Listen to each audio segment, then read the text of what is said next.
Y en estos días estamos compartiendo una palabra basada en el Evangelio según San Juan, capítulo número 4. El desarrollo de esta palabra es cuando Jesús se encuentra con una mujer en una ciudad de Samaria. Dice la Biblia que el Señor iba a ir de Galilea a Judea y los judíos no tomaban el camino más corto, porque el camino más corto era pasar por Samaria. Pero que la Biblia dice que a Jesús le era necesario pasar por Samaria. Estaba ese camino en la economía de Dios, ese camino en el propósito del cielo. Mientras llegan a ese lugar, dice que venían cansados del camino, eran como las 12 del mediodía, y los discípulos entran a la ciudad a comprar comida. Mientras tanto Jesús se sienta al costado del camino, reposando, descansando, y mientras está descansando allí, se le aparece una mujer que se acerca al pozo de Jacob para sacar agua. Era un horario quizás un poco tarde para ir a sacar agua, ya sea para comer, para preparar la comida, para lavar, es decir, no era un horario muy habitual. Se ve que a esta mujer o se le hizo tarde, o se quedó dormida, o quizás el agua que tuvo no le fue suficiente para las tareas que ella tenía que hacer. La cuestión es que no había aparentemente mucha gente ahí, pero Jesús se encuentra con esta mujer. Él estaba cansado físicamente, seguro que necesitaba hidratarse, y le pide un vaso de agua. A lo que esta mujer se sorprende porque lo identifica claramente que es judío, y ella conoce el contexto de que judíos y samaritanos no se hablan, y en vez de darle un vaso de agua, porque tenía la posibilidad de hacerlo, de hecho iba a sacar una cubeta, así que un vaso de agua no le iba a cambiar la cosa, y la cuestión que ella entra con un razonamiento y una cuestión, ¿sí? Y le dice: como tú siendo judío me pides a mí, ¿sí? Entra con un tema cultural, con un tema doctrinal, con un tema de la época, entra con esa rivalidad en la que se encontraba. Quizás River Boca, como siendo de Boca me hablas a mí o me pedís algo a mí, como siendo de estudiante hablas conmigo que soy de Gimnasia, no sé, es decir, planteó la rivalidad, algo que no tenía ningún sentido hablar de esa rivalidad, como cuando alguien tiene sed. Mi abuelita siempre decía que un vaso de agua no se le niega nada, y claramente esta mujer no conoció a mi abuelita ni recibió esos consejos, porque cuando le está pidiendo un simple vaso de agua a un hombre que se encontraba cansado, ella entra con este cuestionamiento. No sé si es que no le quería dar el vaso de agua, pero sí interpone en su conversación. No hay un saludo, no hay una predisposición de una a ofrecerle ese vaso de agua, sino que directamente entra con el conflicto y la rivalidad. Tú eres judío, yo samaritana, ¿cómo te atreves a pedirme a mí que te dé agua? A lo que el Señor le responde: si supieras o conocieras el don de Dios y quién es el que habla contigo, no solamente tú le pedirías agua, sino que yo te daría agua viva. Y la realidad es que este es el planteamiento del mensaje de hoy. La mujer habló como habló porque claramente no conocía al Señor, no sabía quién era. Y ella le responde: ¿acaso tú te crees que eres mayor que Jacob, que nuestro padre Jacob, que nos dio este pozo del cual bebieron él, sus hijos, sus ganados? Y claramente sigue sin entender que sí, obviamente Jesucristo estaba ahí. Y si es Jesús, el Hijo de Dios, el Cristo, el Mesías, claramente que era mayor que Jacob, obviamente, pero seguía sin entender o comprender quién era el que realmente estaba hablando con ella. A lo que el Señor sigue en esa conversación, hablando de que Él puede dar agua de vida. El que bebiere de esta agua que saca del pozo volverá a tener sed, pero el que bebiere del agua que yo le daré no tendrá sed jamás. Y no solamente esto, sino que dice: será en él una fuente de agua que salte para vida eterna. A lo que la mujer le responde, sin tampoco entender lo que le estaba diciendo, le dice: bueno, dame de esa agua, si no tengo que venir a sacarla de este pozo. Claramente no entendía de qué agua estaba viviendo. Y es ahí cuando el Señor le habla de su marido, ¿sí? Le habla de su marido. Ve y busca a tu marido y ven acá. Y la realidad es que me gusta esto, porque yo acá tengo el texto que está bien clarito. Me encanta porque cuando dice, el Señor le dice: ve y llama a tu marido y ven acá. La mujer le dijo: no tengo marido. Claramente estaba diciendo una verdad. Jesús le dijo, bien has dicho, porque hoy no tenés marido, porque el que está en tu casa no es tu marido. Me encanta esta conversación, porque Jesús no es que cambia de conversación cuando están hablando del agua, sino que Él está tratando de enseñarle cuál es la sed de su alma. La sed de su alma no estaba en el agua, saciándose en el agua de ese pozo, sino que la sed de su alma estaba en sus relaciones sentimentales, en que esta mujer buscaba saciar la sed de su alma en los hombres, o buscando marido, pensando en que eso era lo que iba a apagar la sed de su alma. La verdad, Jesús le dice, bien has dicho, no tengo marido, porque 5 maridos has tenido y el que tienes ahora en tu casa no es tu marido, así que hablaste con verdad. La mujer se sorprendió de que supiera tanto de su vida, que se sorprendió de que apenas se habían encontrado unos minutos, intercambiaron unas palabras, pero claramente seguía sin saber quién era el que hablaba con ella. Jesús no le cambia de tema con el tema del marido, sino que le está tratando de interponer cuál era la sed de su alma. Y la pregunta es, ¿cuántas veces nosotros intentamos apagar la sed de nuestra alma con cosas en este mundo?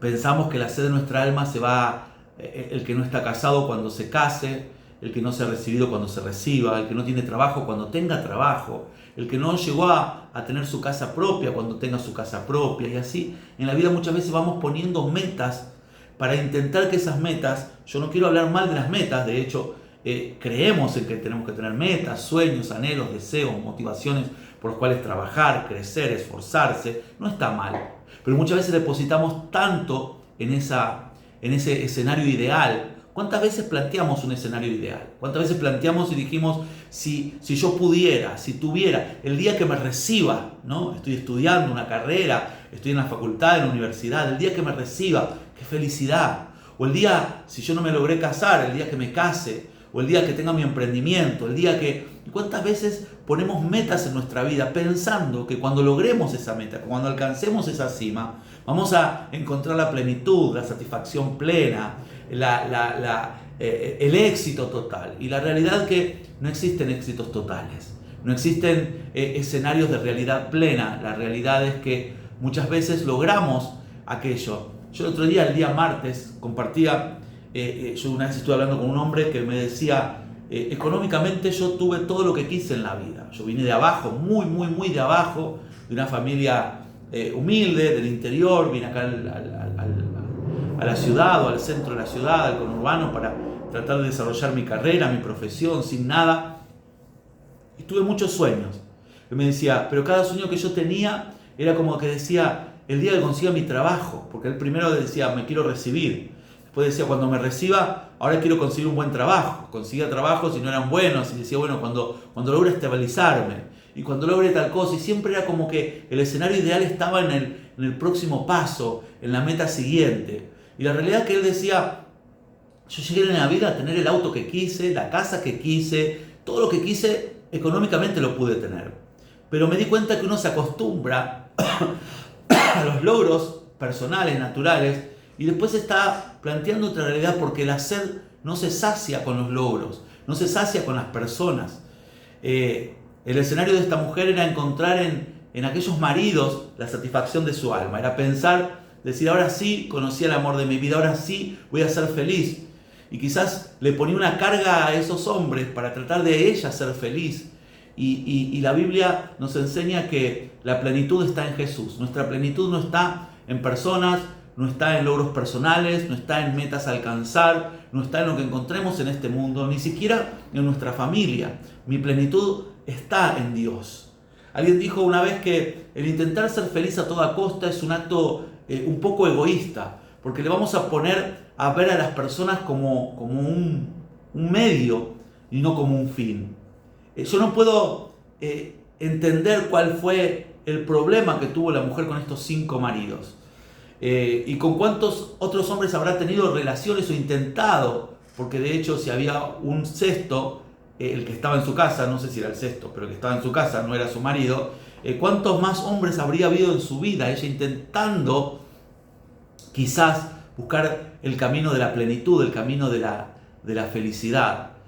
Una vez alguien dijo, me dijo a mí, si vos tenés problemas con todo, es muy posible que el problema seas vos. Replanteá, si tenés problemas con todo el mundo, ¿no será que el problema es uno? Y uno está sesgado en ese sentido y no lo puede ver. Entonces, cuando nos damos cuenta de la realidad de esta mujer, yo no puedo saber si es que quizás la suerte, uno podría pensar, le tocó más a la suerte, pobre, le tocó más a los hombres.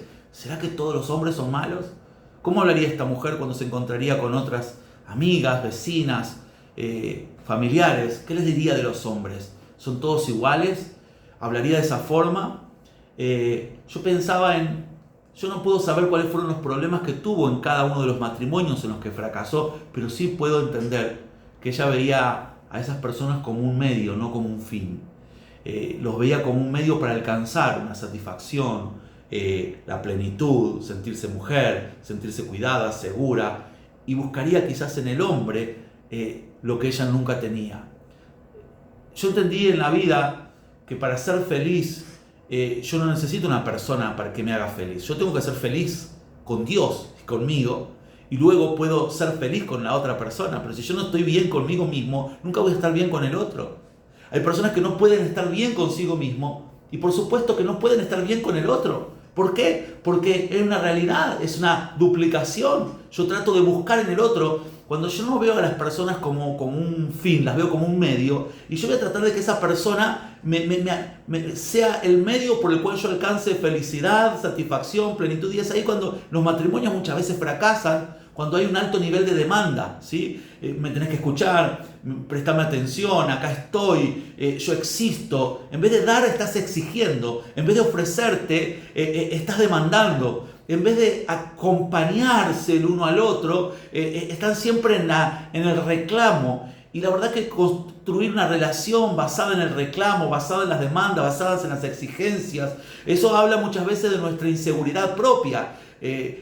Necesito que me miren, necesito que me escuchen, porque necesitamos que esa demanda. Yo no veo un fin, quiero compartir mi vida con esa persona que amo, independientemente de sus errores, independientemente de cómo actúe. Y ahí es donde se encuentran las diferencias. Por eso que Jesús lo que le está tratando de decir no es que le cambie de tema con el tema del marido. Estaban hablando del agua, estaban hablando de la sed, y esta mujer está enfocada en saciar la sed de su cuerpo. Pero Jesús le dice, hay una sed en el alma que no se sacia con esta agua ni se sacia con marido, se sacia con Dios. Quiero invitarte hoy para que tomes la decisión correcta. Jesucristo es esperanza y en Él estamos completos. Y Jesús es suficiente. Escuché una vez un mensaje precioso diciendo, Jesús es suficiente. ¿Qué significa esto? Que si yo lo tengo a Jesús, lo tengo todo. Si lo tengo a Él, no necesito otra cosa. Por eso necesitamos tener plenitud con Dios, necesitamos tener seguridad con Dios, necesitamos tener esperanza con Dios, necesitamos tener la plenitud de Cristo en nuestras vidas para poder ser saciados en la sed de nuestra alma y poder caminar en esta vida, no solamente siendo felices con Jesús, sino haciendo felices a las personas que están a nuestro alrededor. Quiero invitarte a que no te muevas de ahí, quiero que oremos por esta palabra. Estamos compartiendo estos mensajes, si te interesan estos mensajes, lo estamos compartiendo en nuestra iglesia de forma presencial. Vos tenés que estar en una de nuestras reuniones. Yo te invito a que vengas y hagas los planes para que juntos podamos compartir mucho más de estos mensajes que creo seguramente te van a bendecir el alma. No te muevas de ahí, venimos y oramos.